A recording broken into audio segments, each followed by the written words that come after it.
Alors, autant le produit est plutôt joli de l'extérieur, mais à l'intérieur, ça fait vraiment très cheap.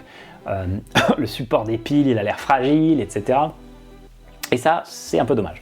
Il y a un autre truc que j'aurais bien aimé voir améliorer, c'est que sur l'écran de la valve, vous ne voyez que la température actuelle et jamais la température demandée, la température cible. Et ça, on ne peut pas le changer. Et ça induit un peu en erreur éventuellement les gens qui vont lire 15 et se dire bah, « Attends, j'ai jamais réglé mon truc pour être sur 15 ».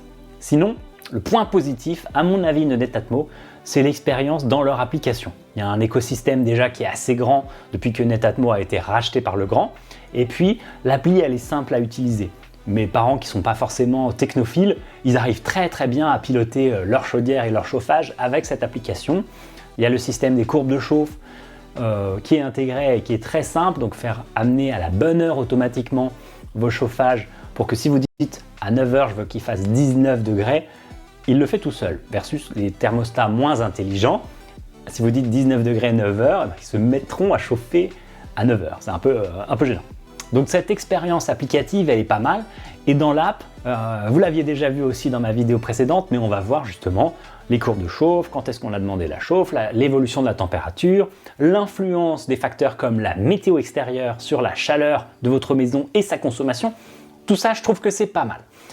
Bon, ma conclusion vraiment, c'est que c'est difficile tout de même de justifier les 90 € pour la valve, ensuite d'avoir une passerelle qui probablement va tomber en panne et vous avez envie de garder ça plus de 2 ans, donc quand votre garantie sera expirée, bon courage. Que fait Netatmo sur le sujet?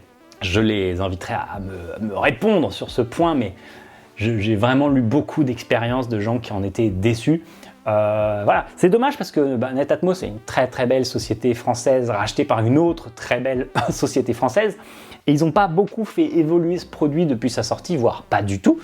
Là où on pourrait s'attendre à ce qu'on ait appris d'une erreur pour sortir des versions actualisées et améliorées du produit qui ne reproduiront pas le problème des écrans e-ink, des batteries qui se vident trop vite, peut-être faire une version rechargeable.